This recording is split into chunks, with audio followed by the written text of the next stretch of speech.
तत्पुरुषाय विद्महे वक्रतुण्डाय धीमहि तन्नो दन्तिः प्रचोदयात्। ॐ साईश्वराय विद्महे सत्यदेवाय धीमहि तन्नः सर्वः प्रचोदयात्। ॐ जयन्ती मङ्गलकाली भद्रकाली कपालिनी दुर्गा क्षमा शिवदात्री स्वाहा स्वादा नमोस्तुते। ॐ शांति शांति शांतिः। Sairam Lin, Sairam from Malaysia. Sairam Sharma, Sairam from New Zealand, and welcome to our listeners. Loving Sairam to all. Thank you, Bhagwan, for allowing Sharma and I to share this divine command of yours, which we hope will clear up some misunderstandings that some devotees have about Bhagwan. Our title is Saints, Sages, and Realized Souls. I'm going to call upon the divine spirit of the late Arthur Hillcoat from Australia, Swami's beloved white lion, who he often had address the students and also gatherings in Kulwant Hall. Arthur loved visiting saints, sages, and swamis and sadhus. He was so interested in this that he spent every vacation he had, even after he met Bhagwan, traveling the Himalayas and also visiting certain saints in cities in India. For example, Sri Nisargadatta Maharaj. Now, Arthur absolutely accepted Bhagwan as his guru, as his Mahaguru, as his Sadguru. But this didn't stop him seeking out the company of other divine and semi-divine beings, which Swami encourages.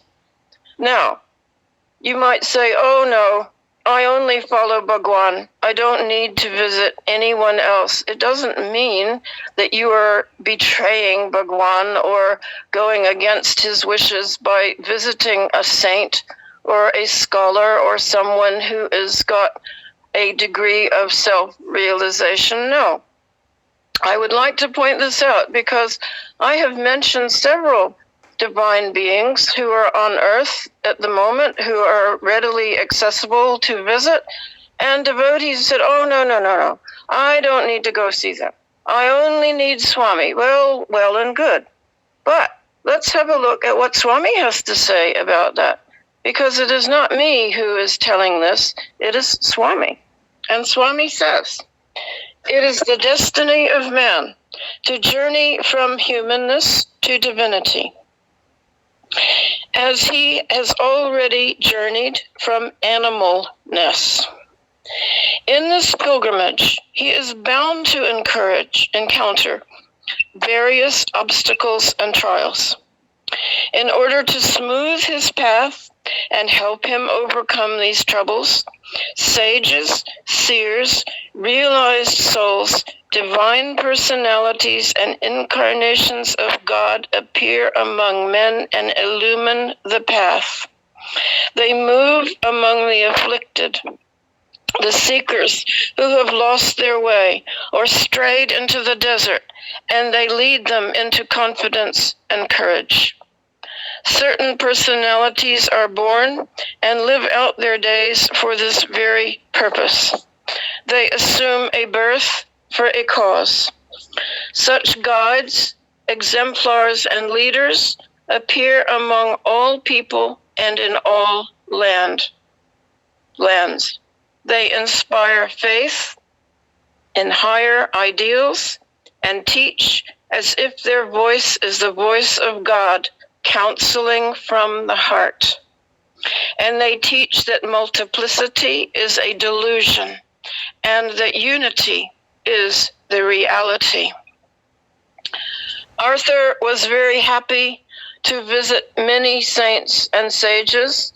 He knew how to find them, or perhaps they knew how to find him.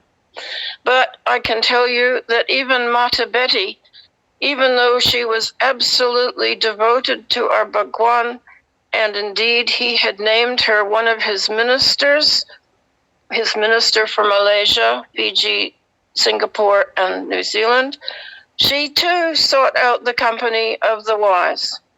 And in her later years, and this was after Swami had stopped giving interviews, Mata Betty had in previous years met a yogi from India. She took his picture to Swami and said, "Swami, is this a good man?" And Swami blessed the picture, said, "Yes, very, very good man." Mata said, "May I go see him, Swami?" Swami said, "Yes, yes, all is one."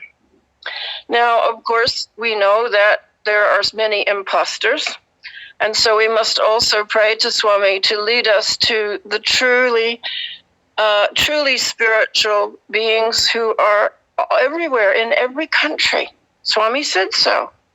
He doesn't come alone. He said, "I come with my ministers. My ministers, I send them to every country." This has been arranged with Swami before these souls are even born. There are several in India, and by diligent study and speaking with devotees, you yourself may be led to meet with one of these divine beings, because we still are here on earth in our bodies. And many of us are still having problems connecting heart to heart with Swami. I know this because I have had countless people come to me asking me, how do I connect with Swami? Sometimes you need a guide. Sometimes you need someone who can shepherd you in the right direction. And as I said, there are these divine souls are in every country of the world. And I think that they all agree with Swami to come. They are like his, not his missionaries, but they are almost like his, well, Swami used the word ministers, chairmen, this kind of thing. And this is not talking about positions in the organization necessarily at all. He's talking about divine and semi-divine beings. Indeed, Swami once compared this world to an aquarium. And he said, this aquarium is filled with humans, with subhumans, with animals, with bacteria, plants, fish, and all forms of life. And in amongst them, there will always be some divine beings present on earth who can keep the whole of creation in balance. Now, Mata Betty, in her last years, became quite ill. It was her last lifetime, and she would say to me, "Lynn, this is the last of my karma being burnt. I don't mind it. I am not so comfortable, but I am, in any case, seeking some daily solace from that yogi. I get plenty of solace from my Bhagwan, but I like hearing an actual message from this yogi." Now, this yogi had the power of blessing water and sending it to Mata, and I personally witnessed him doing this. He would take a bottle of water and pray over it and chant a mantra, and the water would have healing qualities. And Mata depended on this water for several years. There's nothing wrong with seeking out the guidance or advice of someone that you encounter who is indeed a divine being. There are plenty of them about. I am not prepared to name them in this particular broadcast, but if you are sincere about it and feel the need, you will surely be led to one. As they say, when the student is ready, the teacher appears. Om Shri Sai Ram. Om Shri Sai Ram. Tasmat karunya bhavena rksha Saishwara. Hari Om Tat Sat Shri Saishwara Arpanamastu. Om Shanti Shanti Shanti.